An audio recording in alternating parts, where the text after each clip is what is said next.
कुछ एक दो और महत्वपूर्ण संधियों के बारे में आपसे बात करना चाहता हूं। उसके पहले एक पुरानी छोटी सी अधूरी बात को पूरा कर दूं। वर्ल्ड ट्रेड ऑर्गेनाइजेशन की जो संधि हमने की है, WTO की संधि हमने की है, जिसमें मैंने पेटेंट की बात आपसे कही, उस संधि में कुछ और भी खतरनाक एक दो बातें हैं जो मैं आपके ध्यान में और पूरे देश के ध्यान में लाना चाहता हूं कि अभी तक हमारे देश में ऐसा होता रहा कि कोई विदेशी कंपनी जब व्यापार करने के लिए आती है तो हम उसको विदेशी कंपनी मान के उसके साथ व्यवहार करते हैं। और कोई भी देश में ऐसे ही व्यवहार होता है। जब आप अपने देश के नागरिक होते हुए अपने देश में व्यापार करते हैं तो एक तरह का व्यवहार आपके साथ होता है। जब आप बाहर के नागरिक की हैसियत से आकर हमारे देश में या किसी देश में व्यापार करेंगे तो विदेशी नागरिक की हैसियत से आपके साथ व्यवहार होता है। लेकिन इस WTO एग्रीमेंट में एक एग्रीमेंट है, एग्रीमेंट फॉर ट्रिम्स उसका नाम है, ट्रेड रिलेटेड इन्वेस्टमेंट मेजर। उसका मैं एक धारा आपको पढ़ के सुनाना चाहता हूँ। इतनी खतरनाक है कि अभी तक मैंने कहा ना, कोई विदेशी आएगा तो व्यापार करेगा, हम उसको विदेशी मानेंगे, और हमारे देश का नागरिक भारत में व्यापार करेगा तो उसको देशी मानेंगे, स्वदेशी मानेंगे। अब इस एग्रीमेंट में WTO में ये लिखा हुआ है कि किसी भी विदेशी कंपनी को या विदेशी नागरिक को भारत में व्यापार करते समय आपको वो सब सुविधाएं देनी पड़ेंगी जो किसी स्वदेशी कंपनी को और स्वदेशी नागरिक को आप देते हैं, और आप उसको विदेशी नहीं मान सकते। उसकी संपत्ति की सुरक्षा ऐसे ही करनी पड़ेगी जैसे किसी भारतीय और स्वदेशी नागरिक की संपत्ति की रक्षा करनी पड़ती है। हमारे बोली का इतने खतरनाक इसमें एग्रीमेंट में, इस संधि में, समझौते में वाक्य लिखे हुए।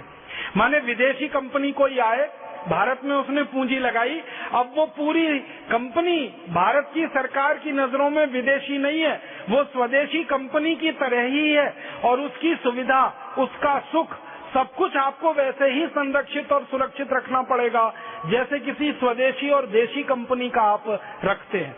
अब मैं इसको एक उदाहरण से समझाता हूँ कि मान लीजिए कोई विदेशी कंपनी भारत में आई, जैसे यूनियन कार्बाइड नाम की एक कंपनी अमेरिका से भारत में आई। उसने 3 दिसंबर 1984 की रात को भोपाल में एक बहुत बड़ा हत्याकांड किया।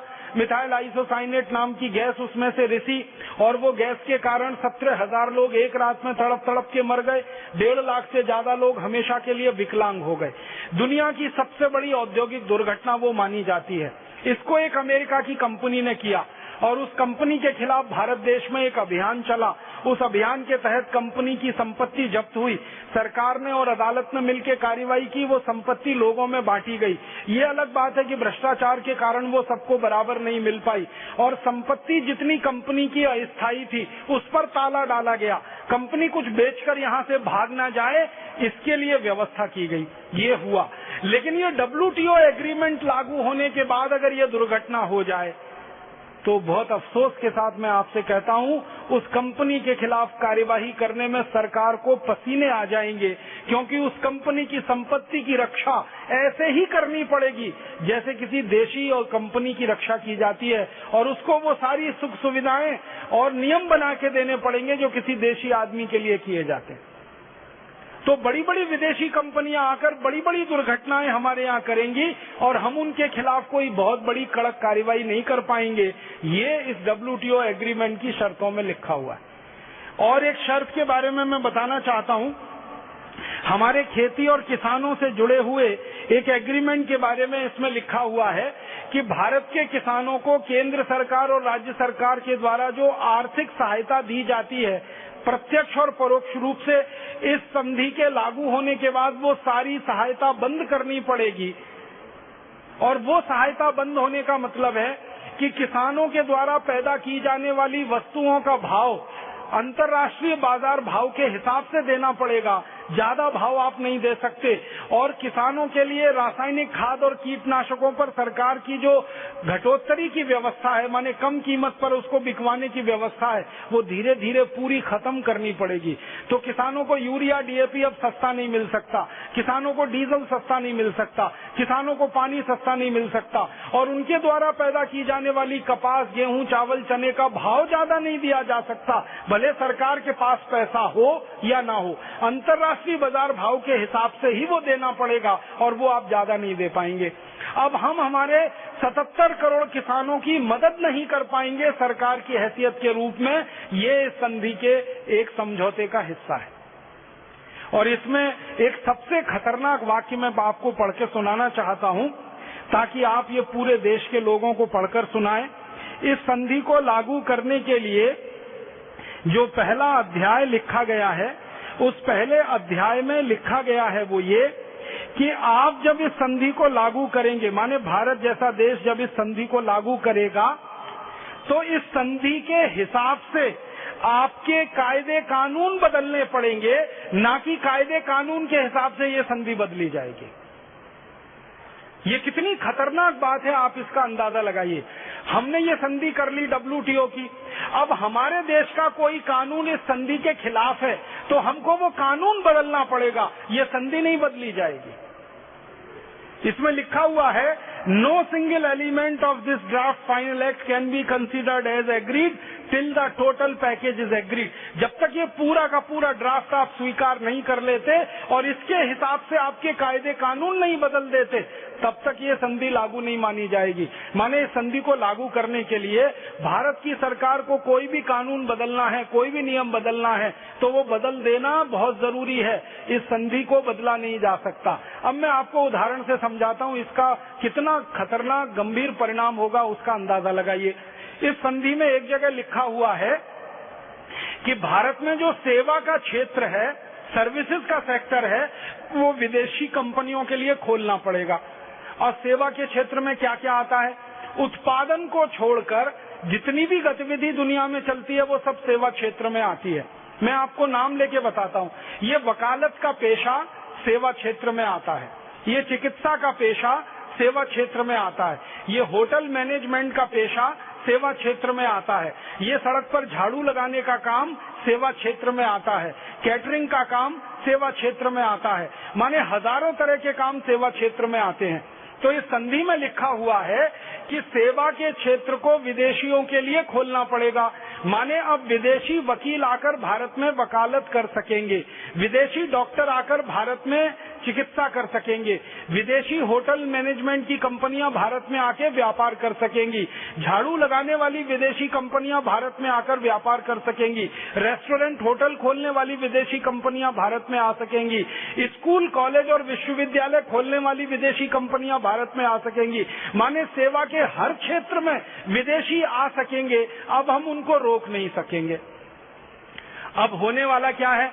मान लीजिए इस संधि के लागू होने के बाद सेवा के क्षेत्र में शिक्षा में कल्पना करिए, विदेशी स्कूल आ गए, विदेशी कॉलेज आ गए, विदेशी यूनिवर्सिटी आ गई, और यहाँ हरिद्वार में आकर विदेशी यूनिवर्सिटी ने अपनी एक शाखा खोल ली। मान लीजिए कैम्ब्रिज और ऑक्सफोर्ड यूनिवर्सिटी ने एक शाखा यहाँ खोल ली हरिद्वार में।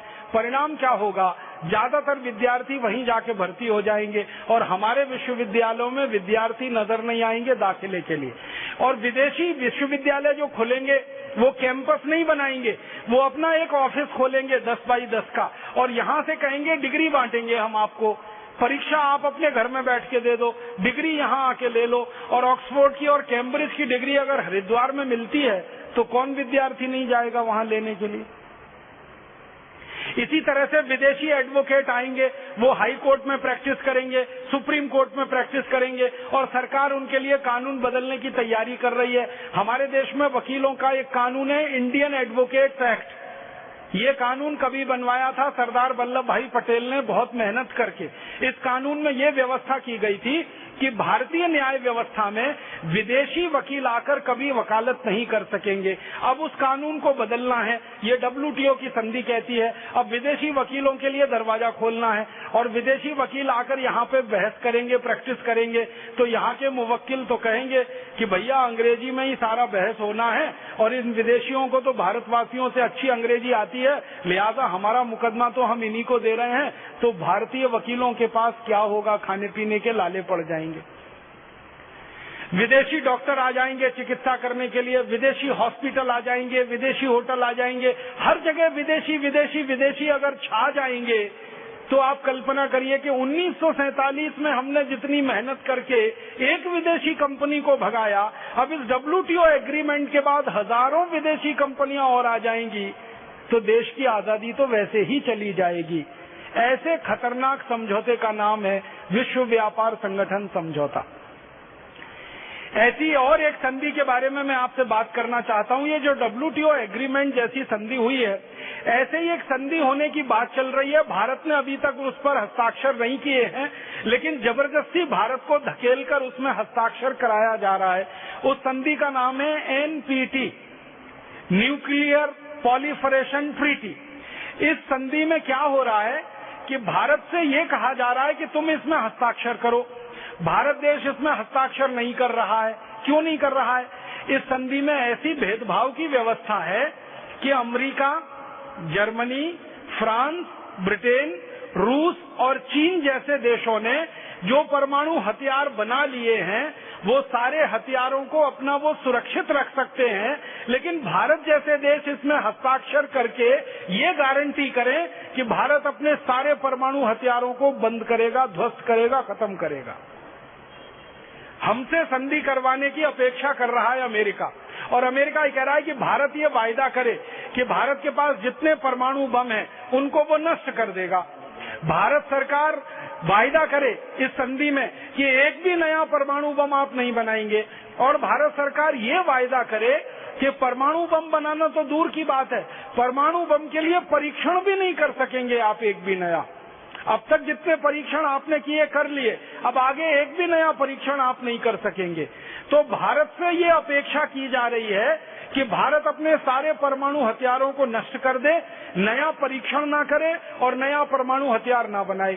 लेकिन इसी संधि में अमेरिका, रूस, ब्रिटेन, फ्रांस और चीन जैसे देश शामिल हैं, और वो ये कह रहे हैं कि हमने जितने परमाणु हथियार बनाए हैं वो हम अपनी मर्जी से सुरक्षित रखेंगे और अपनी मर्जी से चाहेंगे तो नष्ट करेंगे, कोई हमें बाध्य नहीं कर सकता। तो NPT संधि में अमेरिका, ब्रिटेन, फ्रांस, चीन जैसे देशों को एक अधिकार है और भारत को कहते हैं आपको ये अधिकार नहीं है, तो भारत इसलिए इसमें हस्ताक्षर नहीं कर रहा है। तो दुनिया के सभी देशों से भारत के ऊपर दबाव डलवाया जा रहा है कि आप इसमें हस्ताक्षर करो करो करो करो करो, और धीरे धीरे भारत में ऐसे लोगों को बिठाया जा रहा है परमाणु ऊर्जा के क्षेत्र में जो अमेरिका समर्थक है और इस संधि के समर्थक हैं, और समय आने पर वो चुपचाप इसमें हस्ताक्षर कर दें। अब अगर NPT में हमने हस्ताक्षर किया तो खतरा कितना बड़ा है मैं आपको बताना चाहता हूँ। भारत ने हस्ताक्षर कर दिया NPT में। भारत के पास कहा जाता है कि इस समय 120 परमाणु बम है, तो ये सारे परमाणु बम हमें नष्ट करने पड़ेंगे, नया कोई बम हम बना नहीं सकेंगे और उसका परीक्षण भी नहीं कर सकेंगे।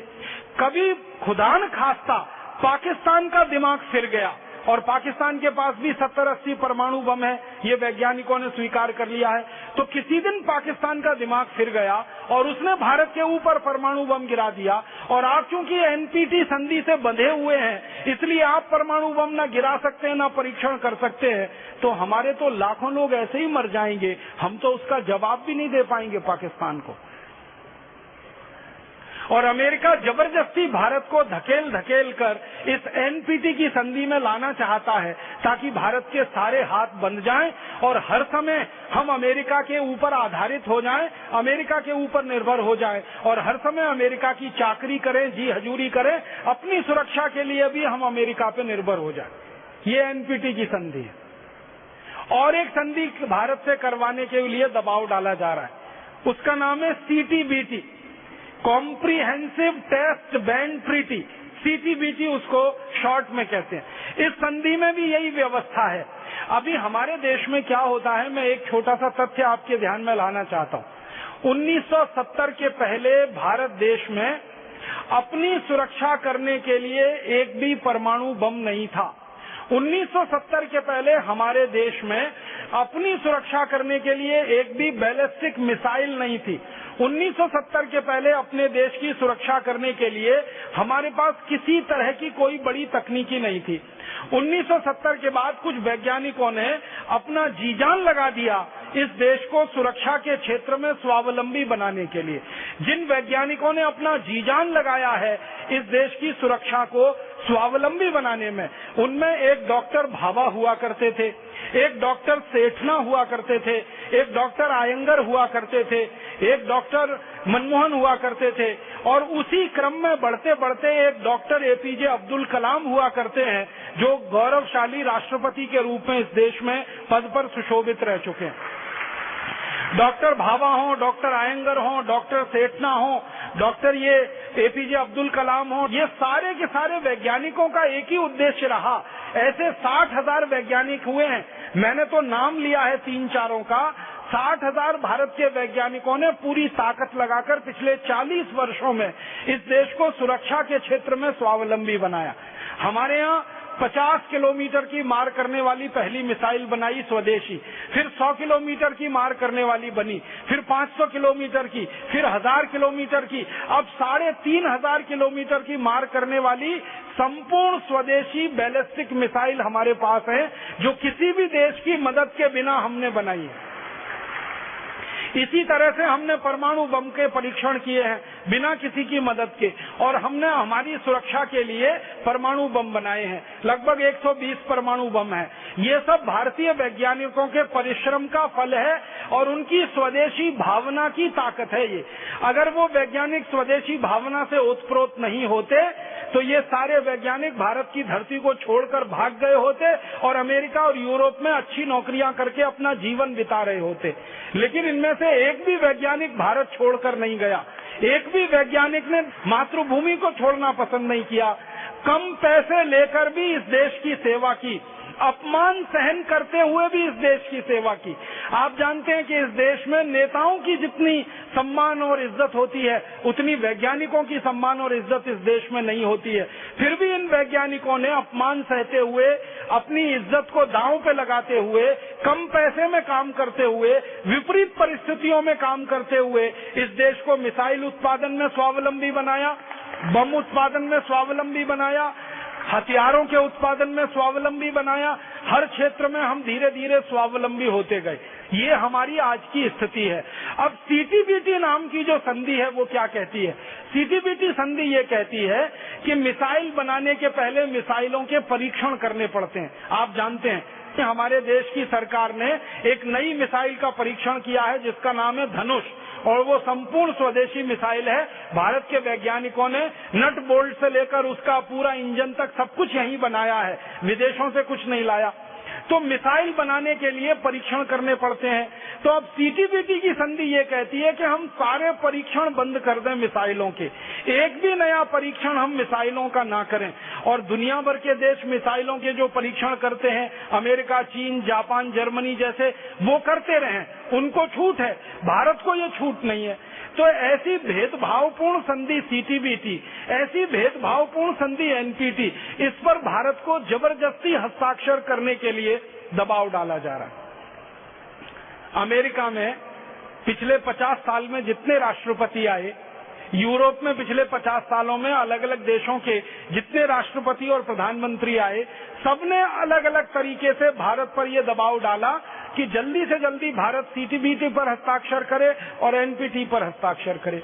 इन दोनों संधियों पर हस्ताक्षर करने का मतलब ये है कि अपनी सुरक्षा के लिए पूरी तरह विदेशियों पर निर्भर हो जाना, अपनी आत्मरक्षा के लिए अमेरिका जैसे देशों का पिछलग्गू हो जाना, अपने देश के विकास के लिए, हथियारों के विकास के लिए, चाहे वो परमाणु हथियार हो या बिना परमाणु हथियार हो, सब तरह के हथियारों के विकास के लिए विदेशियों पर निर्भर हो जाना। और आप जानते हैं, सुरक्षा के क्षेत्र में आप विदेशियों पर निर्भर हो जाएं तो इससे ज्यादा खतरनाक बात कोई नहीं होती। अन्न की सुरक्षा हो या सीमा की सुरक्षा हो, दोनों ही स्तर पर अगर आप विदेशियों पर निर्भर हो गए तो वो तो आपकी पूरी आजादी को ही मटियामेट कर सकते। आप जानते हैं पाकिस्तान से हमारे रिश्ते अच्छे नहीं हैं, और आपको ये भी मालूम है कि अमेरिका के पाकिस्तान से बहुत अच्छे रिश्ते हैं। और आजादी के पिछले 60 वर्षों में, 63 वर्षों में हमेशा अमेरिका ने पाकिस्तान का पक्ष लिया है। और जो पाकिस्तान लगातार चोरी करके परमाणु बम बना रहा है और बार बार पाकिस्तानियों की धमकी ये हमको मिलती रहती है कि जरूरत पड़ने पर भारत के ऊपर हम ये प्रयोग कर सकते हैं, उस स्थिति में भारत अपनी आत्मरक्षा के लिए अपने ऊपर निर्भर ना होके अमेरिका जैसे देशों पर निर्भर हो गया। और कल को अमेरिका ने ये कहना शुरू कर दिया कि पाकिस्तान उनको ज्यादा प्यारा है भारत की तुलना में, तो हम तो हमारी सुरक्षा को भी गंवा बैठेंगे, हमारी सीमाएं भी हमारे हाथों से चली जाएंगी। 26 नवंबर हमारे देश में पाकिस्तानी आतंकवादियों का हमला हुआ था और सारी दुनिया ने वो देखा। अमेरिका ने भी वो देखा। लेकिन जिन पाकिस्तानी आतंकवादियों ने 26 नवंबर का भारत पर हमला करवाया और उसकी योजना बनाई, उनको पाकिस्तान में गिरफ्तार करके मुकदमा चलाया जाए, इसके लिए भारत सरकार अमेरिका से कह रही है, लेकिन अमेरिका इसमें कुछ नहीं कर रहा है। जिन पाकिस्तानी आतंकवादियों ने 26 नवंबर का हमला भारत में योजना बनाया, वो पाकिस्तान में जिंदा हैं, खुले घूम रहे हैं, सड़कों पर नाच रहे हैं, ना पुलिस उनको गिरफ्तार कर रही है, ना उनके ऊपर मुकदमे चलाए जा रहे हैं, और अमेरिका भी इस मामले में मौन है। भारत सरकार बार बार अमेरिका के पास जाके ये कहती है कि पाकिस्तानी आतंकवादियों पर दबाव होना चाहिए, उनको सजा होनी चाहिए, उनके खिलाफ मुकदमे चलना चाहिए। अमेरिका कह देता है हाँ हम कोशिश करेंगे, हाँ हम कोशिश करेंगे, लेकिन कुछ नहीं करता। डॉक्टर मनमोहन सिंह ने बराक ओबामा से बार बार ये कहा कि हमारी आपसे विनम्र गुजारिश है, आप दबाव डालिए पाकिस्तान पर, उनकी गिरफ्तारी होनी चाहिए। बराक ओबामा ने हाँ तो बोल दिया, लेकिन कार्यवाही के रूप में शून्य का शून्य ही है। हम ये देख रहे हैं क्योंकि अमेरिका के पाकिस्तान में अलग हित हैं और भारत के पाकिस्तान के साथ अलग हित हैं। ऐसी स्थिति में अगर हम हमारी पूरी सुरक्षा व्यवस्था अपने हाथों से निकालकर दूसरों के हाथों में डाल दें, एनपीटी पर साइन कर दें, सीटीबीटी पर साइन कर दें, तो हमारे लिए तो ये आत्महत्या करने जैसा होगा, मौत के मुंह में पूरे देश को डालने जैसा होगा। इसलिए भारत किसी भी ताकत के दबाव में ना झुके और एनपीटी पर कभी समझौता ना करे, सीटीबीटी पर कभी समझौता ना करे। ये बात हमें पूरे देश के नागरिकों को समझानी है और समझाने के बाद सरकार के ऊपर इसका दबाव बनाना है कि हम सरकार से ये अपील करते हैं कि करोड़ों भारतीय नागरिक एनपीटी पर समझौता करने के पक्ष में नहीं है, सीटीबीटी पर समझौता करने के पक्ष में नहीं। तब तक नहीं है जब तक अमेरिका अपने परमाणु बम नष्ट नहीं करता, रूस अपने परमाणु बम नष्ट नहीं करता, चीन अपने परमाणु बम नष्ट नहीं करता, फ्रांस अपने परमाणु बमों को नष्ट नहीं करता, ब्रिटेन अपने परमाणु बमों को जब तक नष्ट नहीं करता, तब तक हम क्यों करें? ये कैसे हो सकता है कि अमेरिका परमाणु बम को रखे और हम न रखें? अमेरिका कहता है अमेरिकी नागरिकों की सुरक्षा बहुत महत्वपूर्ण है, तो भारत के नागरिकों की सुरक्षा भी महत्वपूर्ण है। अगर अमेरिकी नागरिक की कोई हैसियत है दुनिया में, तो भारत के नागरिक की भी कोई हैसियत है दुनिया में। अगर अमेरिका परमाणु बम से अपने नागरिकों को सुरक्षा दे रहा है, तो ये अधिकार भारत को भी है कि वो अपने परमाणु बम से अपने नागरिकों को सुरक्षा का अधिकार दे। आपको सुनकर हैरानी होगी कि हमारे भारत के पास तो मात्र 120 परमाणु बम है कुल मिलाकर, लेकिन अमेरिका के पास तो 24,000 हैं परमाणु बम। रूस के पास करीब 20,000 हैं परमाणु बम। ब्रिटेन के पास, फ्रांस के पास, जर्मनी के पास, चाइना के पास कुल मिलाकर 12-13 हजार परमाणु बम है। हमारे पास तो कुल 120 हैं, अमेरिका के पास 24,000 है। तो जिन देशों ने 24 हजार परमाणु बम बना रखे हैं, पहले उनको अपने परमाणु बम नष्ट करने चाहिए, तब वो दूसरों से कहने के अधिकारी हो सकते हैं कि आप अपने परमाणु बम को नष्ट करो। अन्यथा वो ये कैसे कह सकते हैं हमसे कि हम हमारे परमाणु बम नष्ट करें, जबकि उनके पास रखे हुए। एक दिन मैंने हिसाब निकाला था कि अमेरिका चाहे तो पूरी दुनिया को 440 बार खत्म कर सकता है। इस बात को समझिए, अमेरिका के पास कुल जितने परमाणु बम हैं, उतने परमाणु बमों का उपयोग करके दुनिया को एक बार नहीं, 2 बार नहीं, 3 बार नहीं, 440 बार खत्म किया जा सकता है। इतने परमाणु बम उनके पास हैं। एक बार ये पूरी दुनिया नष्ट हो जाए, फिर दोबारा बच जाए, फिर वो नष्ट हो जाए, फिर तीसरी बार बच जाए, ऐसा 440 बार दुनिया बसे और अमेरिका उसको नष्ट कर दे, इतने परमाणु बम उसके पास हैं। तो जिस अमेरिका ने इतने परमाणु बम बना रखे हों, उसका दबाव हमारे ऊपर ये है कि हम हमारे सारे परमाणु बम नष्ट कर दें। ये तो कुछ ऐसी कहानी है कि जो है सबसे ज्यादा दादागिरी, गुंडागिरी और बेईमानी करने वाला हमको कह रहा है कि आप ईमानदार हो जाओ, आप दादागिरी मत करो, गुंडागिरी मत करो। ऐसी स्थिति हमारे देश को बर्दाश्त नहीं। और एक समझौते के बारे में बात करना चाहता हूँ। सारी दुनिया में गर्मी बढ़ रही है, पर्यावरण का प्रदूषण बढ़ रहा है, तो इस गर्मी को रोका जाए, इस पर्यावरण के प्रदूषण को कम किया जाए। दुनिया में गर्मी बढ़ रही है तो इसमें खतरा किस बात का है? खतरा इस बात का है कि जैसे जैसे गर्मी बढ़ती है ना, तो ये जो बर्फ जमी रहती है ध्रुवों पर, उत्तरी ध्रुवों पर, उसके आसपास के क्षेत्रों में ये बर्फ पिघलने लगती है। बर्फ के पिघलने से नदियों में पानी बढ़ता है, नदियों में पानी बढ़ने से समुद्र में पानी बढ़ता है, और समुद्र में पानी का स्तर थोड़ा भी बढ़ गया तो दुनिया के 50 से ज्यादा देश हैं जो एक झटके में डूब जाएंगे, क्योंकि वो समुद्र के किनारे है। हमारा एक पड़ोसी देश है, उसका नाम है मालदीव। बिल्कुल छोटा सा देश है, टापू जैसा देश है। सबसे पहले डूब जाएगा वो देश अगर समुद्र के पानी में थोड़ी भी बढ़ोतरी हो जाए तो, और मालदीव जैसे 50 देश डूब जाएंगे। तो ये जो दुनिया के छोटे छोटे देश हैं, ये कई वर्षों से इस बात का हल्ला मचा रहे हैं कि जैसे जैसे गर्मी बढ़ रही है, बर्फ ज्यादा पिघल रही है, ग्लेशियर घटते चले जा रहे हैं, नदियों में पानी बढ़ रहा है, समुद्र में पानी बढ़ रहा है, तो 50 देशों के अस्तित्व को खतरा पैदा हुआ है। तो ये दुनिया के सभी देशों से अपील कर रहे हैं कि आप ये गर्मी बढ़ने के जो कारण है इनको रोकिए और इनको कम करिए। गर्मी बढ़ने का सबसे बड़ा कारण है एक गैस जिसका नाम है कार्बन डाइऑक्साइड, और उसकी एक सहयोगी गैस जिसका नाम है कार्बन मोनोऑक्साइड। ये कार्बन डाइऑक्साइड और कार्बन मोनोऑक्साइड दो गैसें हैं जो सबसे ज्यादा गर्मी बढ़ाती हैं। तो कार्बन डाइऑक्साइड और कार्बन मोनोऑक्साइड गैस कहाँ से पैदा होती है? ये जितने आधुनिक सुख सुविधाओं वाले काम हम कर रहे हैं दुनिया में, ये सारे आधुनिक सुख सुविधाओं के काम कार्बन डाइऑक्साइड को ही बढ़ा रहे हैं। जैसे हम हमारे घरों में रेफ्रिजरेटर इस्तेमाल करते हैं, उसके कारण सीएफसी गैसों का उत्पादन बढ़ता है, वो गर्मी बढ़ाती हैं। जैसे हम गाड़ियां चलाते हैं, गाड़ियां चलाने में डीजल पेट्रोल जलता है, उसमें से कार्बन उत्सर्जन होता है, उसके कारण गर्मी बढ़ती है। इसी तरीके से हम दुनिया में बहुत सारे ऐशो आराम के लिए, सैर सपाटे के लिए घूमने जाते हैं, जरूरत नहीं है, उससे गर्मी बढ़ती है। मैं अभी थोड़े दिन पहले कुछ इसका अध्ययन कर रहा था, तो मुझे पता चला कि अमेरिका एक ऐसा देश है, किसी भी एक मिनट पर अमेरिका की हवाई सीमा का अध्ययन करो तो हर समय 7,000 हवाई जहाज वहां उड़ रहे होते हैं। हर समय हर मिनट 7,000 हवाई जहाज अमेरिका में उड़ रहे होते हैं।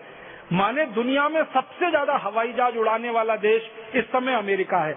आपको मालूम है, जब हवाई जहाज उड़ना शुरू करता है, जब टेक ऑफ करता है, तो जितनी ईंधन वो जलाता है और जितनी ऊर्जा को खत्म करता है, उतने ईंधन को बचाकर लाखों गाड़ियों को सालों साल चलाया जा सकता है। एक जहाज उतना ईंधन जला देता, और अमेरिका में 7,000 जहाज एट ए टाइम हर समय उड़ रहे होते हैं, तो कितना ईंधन ये जलाते हैं। और जितना ईंधन डीजल, पेट्रोल और हवाई जहाज में जलता है, वो सभी ईंधन जो है ना गर्मी पैदा करता है, कार्बन उत्सर्जन बढ़ाता है। तो दुनिया में ऐशो आराम की जितनी चीजें चल रही हैं, वो सब कार्बन उत्सर्जन बढ़ाने वाली हैं और उससे गर्मी बढ़ रही है। अब कार्बन उत्सर्जन और गर्मी बढ़ाने वाले देश हैं America, Canada, Germany, France, Britain, Sweden, Switzerland, Denmark, Norway, जिनको अमीर देश कहा जाता है। और जान पर बन के आ रही है गरीब देशों की। मालदीव एकदम गरीब देश है, मॉरिशस एकदम गरीब देश है। ऐसे दुनिया के 50 देश डूबने को बिल्कुल तैयार बैठे हैं। तो मारे जाएंगे गरीब और मजा कर रहे हैं अमीर। और ये अमीर देश मिलकर इस बात पर सहमत नहीं हो रहे हैं कि उनकी जीवन शैली को वो बदलें जिससे कार्बन उत्सर्जन कम हो। ये अमीर देशों की जीवन शैली का एक सबसे बड़ा खुट कर्म है, पाप कर्म है, ये मांसाहारी खाना खाते हैं। ब्रिटेन है, फ्रांस है, जर्मनी, अमेरिका है, कनाडा है, ऐसे 24 देश सबसे ज्यादा मांस खाते हैं दुनिया में। और इनके मांस खाने के लिए हर साल जानवर कटते हैं, और हर साल जो जानवर ये काटते हैं, उन जानवरों को काट काट के खाते हैं। करोड़ों की संख्या में ये जानवरों को काट देते हैं हर साल। इन जानवरों को खिलाने के लिए अनाज पैदा करना पड़ता है। 60 से 70% अनाज पूरी दुनिया का ये जानवर खा जाते हैं। फिर इन जानवरों को अनाज खिला के मोटा किया जाता है। फिर उन मोटे जानवरों का मांस ये अमीर देश के लोग खाते हैं। तो जानवरों का मांस पैदा करने में कार्बन उत्सर्जन होता है। अनाज जब पैदा किया जाता है और जानवरों को खिलाने के लिए उपयोग में लाया जाता है, तब कार्बन का उत्सर्जन होता है। इन जानवरों के मांस को एक गांव से दूसरे गांव, एक जगह से दूसरी जगह ले जाया जाता है, फालतू में ट्रांसपोर्टेशन होता है, तब कार्बन का उत्सर्जन होता है। फिर इस मांस को हमेशा रेफ्रिजरेशन की स्थिति में रखा जाता है, तब कार्बन का उत्सर्जन होता है। तो इस मांस के उद्योग को चलाने के लिए दुनिया में सबसे ज्यादा कार्बन उत्सर्जन होता है।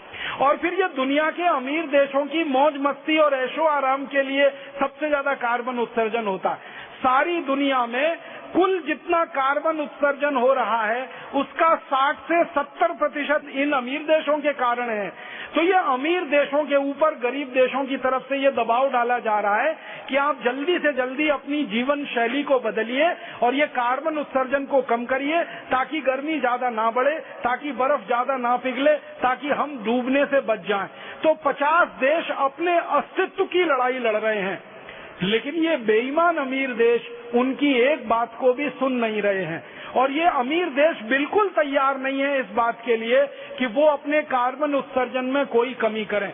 उल्टा ये सारे अमीर देश आपस में मिलकर गरीब देशों पे दबाव डाल रहे हैं और उनको कह रहे हैं तुम कार्बन उत्सर्जन में कमी करो, हम तो कमी नहीं करेंगे, नहीं तो हमारा विकास बंद हो जाएगा, हमारा विकास बाधित हो जाएगा। अमेरिका की सरकार ने मना कर दिया, दुनिया भर के 24 अमीर देशों की सरकारों ने मना कर दिया।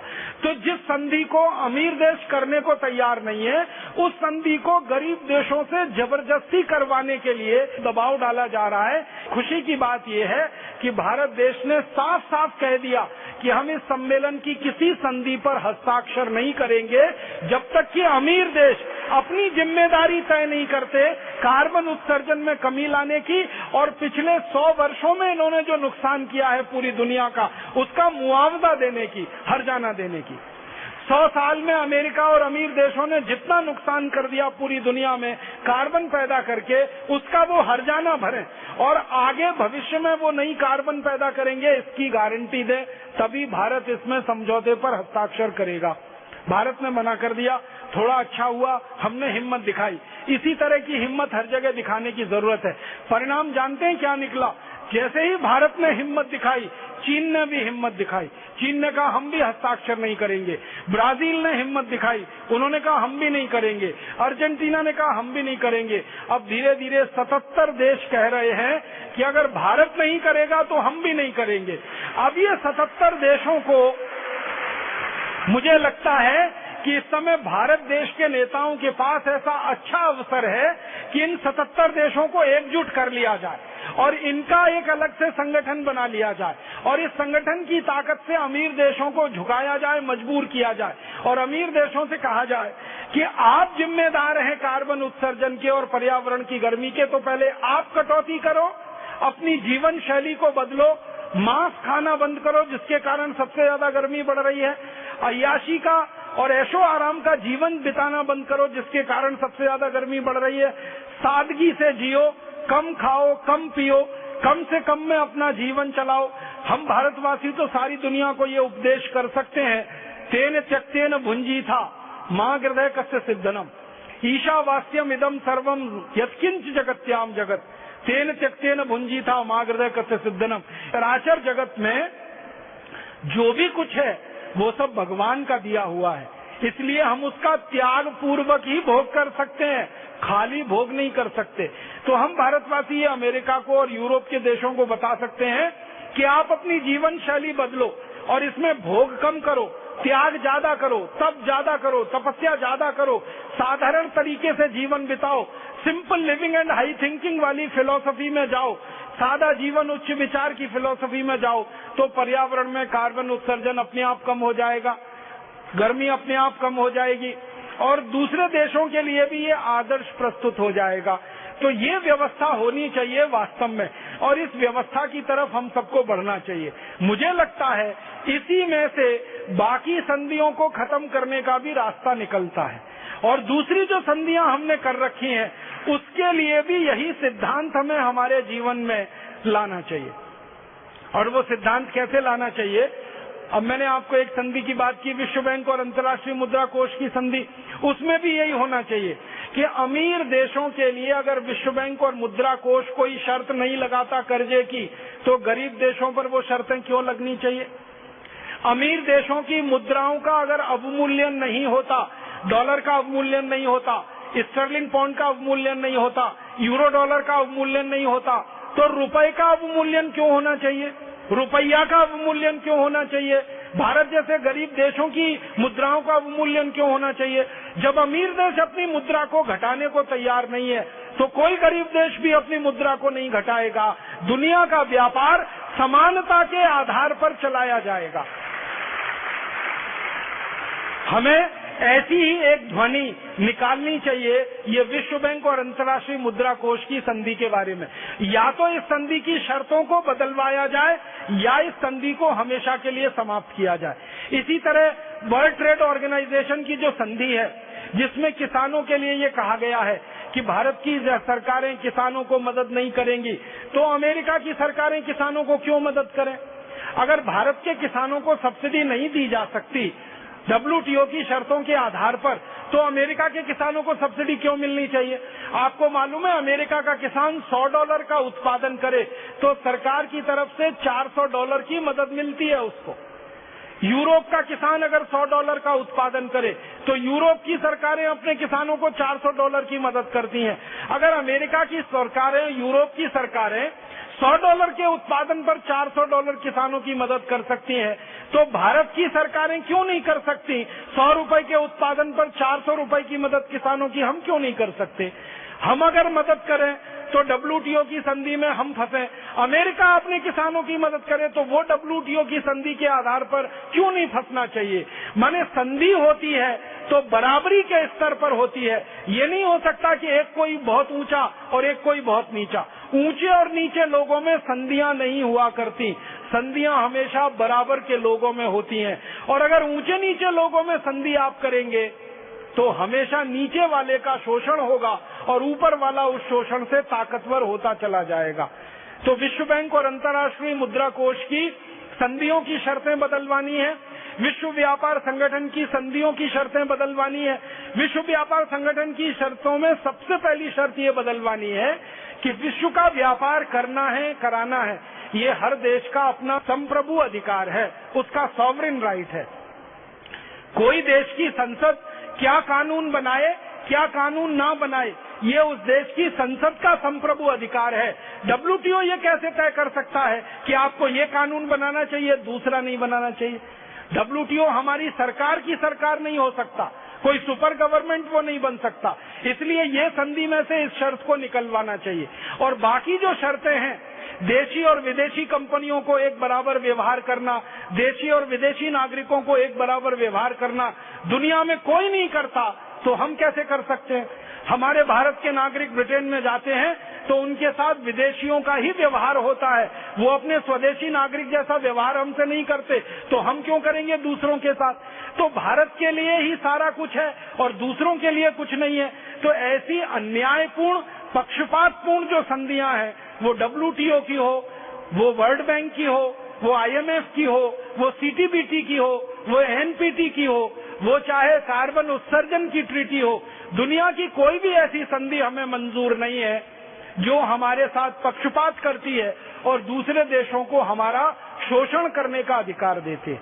तो सारे भारत में हमें ये अभियान चलाना है, इन अंतर्राष्ट्रीय संधियों के खिलाफ पूरे देश में एक माहौल बनाना है। जब तक पूरे देश में कोई माहौल नहीं बनेगा तब तक इन संधियों को संसद से हम निरस्त नहीं कर पाएंगे। आप मुझे ये तकनीकी सवाल पूछ सकते हैं कि क्या इन संधियों को रद्द करने का अधिकार हमारे पास है? हाँ है। हमारे देश की संसद को ये सारी संधियां रद्द करने का अधिकार है। हम WTO की संधि हमारी संसद से रद्द कर सकते हैं, विश्व बैंक की संधि रद्द कर सकते हैं, अंतर्राष्ट्रीय मुद्रा कोष की कर सकते हैं, किसी भी संधि को हमारी संसद रद्द कर सकती है। ये संसद का सार्वभौम अधिकार है। बस बात इतनी सी है कि संसद में इस विचार को लेकर पहुंचने वालों का बहुमत चाहिए, बाकी संसद कुछ भी कर सकती है। हमारे देश की संसद ये सभी संधियों को रद्द करने का अधिकार रखती है। बस हमारी संसद में 350 ऐसे सांसद चाहिए जो इस विचार को लेकर जाएं और इस संधियों को एक साथ रद्द करते चले जाएं। तो आप पूछेंगे फिर दुनिया में कोई झगड़ा होगा क्या? कुछ नहीं होगा। मैं आपको कई देशों का नाम लेके बताता हूँ जिन्होंने इन सारी संधियों को अपनी संसद में रद्द किया है और वो जीवित हैं और अच्छे तरीके से सम्मान का जीवन बिता रहे हैं। मैं एक देश का नाम लेके आपको कहना चाहता हूँ, क्यूबा नाम का एक छोटा सा देश है, अमेरिका के बिल्कुल नजदीक में है। उसने विश्व व्यापार की संधि नहीं मानी, WTO की संधि उसने नहीं मानी, उसने विश्व बैंक वाली संधि भी नहीं मानी, उसने अंतर्राष्ट्रीय मुद्रा कोष की संधि भी नहीं मानी, CTBT को तो वो मानता ही नहीं है, NPT को भी नहीं मानता है। क्यूबा जैसे देश ने किसी भी अंतर्राष्ट्रीय संधि को नहीं माना, एक झटके में अपनी संसद से उनको रद्द किया है। क्यूबा में इस समय एक राष्ट्रपति है, उनका नाम है फिडेल कास्ट्रो। पूरे देश का समर्थन उनके साथ में है और वो सालों साल से राष्ट्रपति हैं। जब वो पहली बार राष्ट्रपति चुनकर आए, लाखों करोड़ों लोगों ने उनको समर्थन दिया और उन्होंने इन संधियों को अपनी संसद से रद्द करा दिया।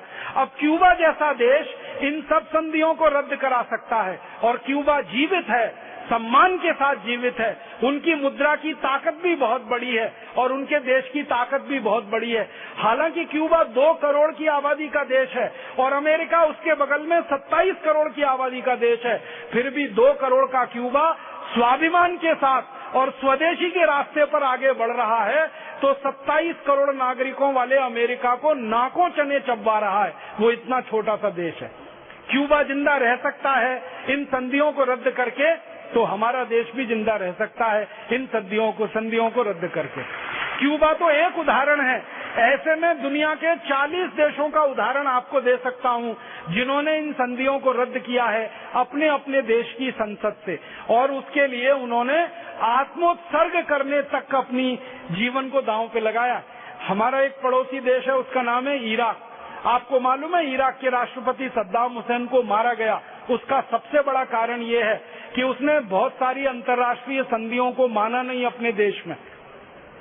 खुददारी के साथ, स्वाभिमान के साथ उसने कहा कि मैं इराक को देखना चाहता हूं, ना कि अमीर देशों का पिछड़गू देश बनाना चाहता हूं। तो इराक ने इन संधियों को नहीं माना, ईरान ने इन संधियों को नहीं माना। ऐसे 40 देश हैं दुनिया में जिन्होंने इन संधियों को नकारा है अपनी संसद से, जहां के लोगों ने इन संधियों को नकारा है अपनी संसद से, तो भारत भी नकार सकता है। और भारत के बारे में तो सबसे बड़ी बात यह है कि अगर भारत जैसा देश इन संधियों के खिलाफ एक अंतर्राष्ट्रीय अभियान चलाए तो 70-80 और गरीब देश भारत के साथ जुड़ जाएंगे। वो भी इन संधियों से परेशान हैं, जो गरीब हैं और मुफलिसी के शिकार हैं। तो दुनिया के 70-80 देशों के हम नेता हो सकते हैं, उनको इस संधियों के रद्द करने के लिए रास्ते बता सकते हैं। फिर आप बोलेंगे हम भविष्य में विकल्प क्या दे सकते हैं? विकल्प हम ये दे सकते हैं कि जो 70-80 देश इन संधियों से बाहर आएंगे वो आपस में मिलकर नई संधियां कर सकते हैं, जिसमें अमेरिका को शामिल ना करें, कनाडा को शामिल न करें, यूरोप के देशों को शामिल न करें। 24 अमीर देशों को बाहर निकालकर सारे गरीब देश मिलकर आपस में संधि कर लें, तो ये अमीर देश नाक रगड़ेंगे और भूखे मर जाएंगे, क्योंकि उनके पास कुछ नहीं है जो वो पैदा करके अपनी जनता को खिला सके। आपको मालूम है अमीर देशों के पास संसाधन नहीं है, भगवान की दी हुई कोई संपत्ति उनके पास नहीं है। फिर आप बोलेंगे वो अमीर कैसे हैं? उनके पास श्रम भी नहीं है, उनके पास संसाधन भी नहीं है, फिर भी वो अमीर कैसे हैं? वो सिर्फ एक चालाकी के दम पर अमीर हैं, और उनकी चालाकी है मुद्रा के मूल्य को उन्होंने ऊंचा रखा हुआ है। $1 को 50 रुपए बनाया हुआ है, 1 स्टर्लिंग पाउंड को 80 रुपए बनाया हुआ है। इसी चालाकी के कारण वो अमीर हैं। जिस दिन उनकी ये चालाकी खत्म हो गई, वो सब के सब जमीन पर आ जाएंगे, क्योंकि भगवान का दिया हुआ उनके पास कुछ नहीं है। हम गरीब देश गरीब क्यों हैं? हम गरीब देश इसलिए गरीब हैं कि भगवान के दिए हुए भरपूर संसाधन है, भगवान के दिए हुए लोगों का भरपूर श्रम है, लेकिन मुद्रा की कीमत नहीं है, मुद्रा की ताकत नहीं है। और अंतर्राष्ट्रीय बाजार में कोई भी संसाधन का विक्रय होता है वो मुद्रा के माध्यम से होता है। मुद्रा जो है ना, मीडियम है एक्सचेंज का। कोई भी साधन खरीदे बेचें तो मुद्रा बीच में आती है। गरीब देशों की मुद्राओं की कीमत कम है, यही उनकी सबसे बड़ी कम नसीबी है। तो गरीब देश अगर इस सच्चाई को समझ लें कि संसाधन उनके पास है, धन उनके पास है, श्रम के रूप में और बौद्धिक क्षमता के रूप में, इससे बड़ा धन क्या चाहिए? अगर आपके पास बौद्धिक क्षमता है तो टेक्नोलॉजी तो आप 1000 बना सकते हैं, और आपके पास श्रम है तो उत्पादन आप हजारों गुना कर सकते हैं। और भगवान के दिए हुए प्राकृतिक संसाधन है तो उनको बदलने की क्षमता आप रखते हैं। तो आपके पास तो सब कुछ है, बस मुद्रा की कीमत में आपकी जो कमजोरी है, इस कमजोरी को आप मजबूती में बदल दो। और मजबूती में बदलने का तरीका ये है कि दुनिया के जो देशों की मुद्राएं कम है, इन सब देशों का हम संगठन बनाएं और सब मिलकर एक साथ विश्व बैंक और मुद्रा कोष के खिलाफ अभियान चलाएं और विश्व बैंक और मुद्रा कोष की जो शर्तों की सूची है उसमें से मुद्रा का व्यवहार निकलवा दें, तो सारे गरीब देश रातों रात अमीर हो जाएंगे और दुनिया के सारे अमीर देश रातों रात गरीब हो जाएंगे। ये सब एक झटके में होने वाला है। अब इसको करेगा कौन? एक कहावत कही जाती है ना, बिल्ली के गले में घंटी बांधेगा कौन? सबसे बड़ा प्रश्न ये खड़ा होता है। रास्ता तो हमें दिख रहा है, काम क्या करना है वो भी मालूम है, लक्ष्य भी हमको दिखाई दे रहा है। अब प्रश्न उठता है कि ये साहस कौन करेगा, ये हिम्मत कौन करेगा? दुनिया के 70-80 देशों को इकट्ठा करने के लिए अगुवाई कौन करेगा? लीडरशिप किसके पास होगी? तो मुझे ऐसा लगता है विनम्रता पूर्वक कि भारत ये काम कर सकता है, क्योंकि बार बार भारत ने दुनिया के देशों को रास्ता दिखाया है और दुनिया के देशों को एक आगे बढ़ाने के पथ पर लाया है। बार बार भारत दुनिया के देशों का गुरु रहा है, बार बार भारत दुनिया में विश्व गुरु का स्थान पाता रहा है, बार बार भारत दुनिया की लीडरशिप करता रहा है। शांति के लिए हो या युद्ध के लिए हो, हमने नेतृत्व किया है पूरी दुनिया को और हमने नेतृत्व दिया है। तो आने वाले समय में भी भारत ही नेतृत्व करेगा और भारत इन 70-80 देशों को रास्ता दिखाएगा, रास्ता बताएगा। अब भारत में ये काम जो करेगा वो आप सब करेंगे, हम सब करेंगे। हमारा संगठन भारत स्वाभिमान, आपका संगठन भारत स्वाभिमान, हम सबका संगठन भारत स्वाभिमान इसी काम को करने के लिए प्रतिबद्ध है कि अपने देश की मुद्रा की ताकत हमको बढ़ानी है और हमारे जैसे गरीब देशों के मुद्राओं की ताकत भी हमको बढ़वानी है और विश्व बैंक और मुद्रा कोष की शर्तों को बदलवाना है, WTO की संधि को बदलवाना है, CTBT, NPT या कार्बन उत्सर्जन की संधियों को पक्षपात पूर्ण नहीं रखना है, उनको समानता के व्यवहार पर आधारित बनवाना है। ये सब काम करना है।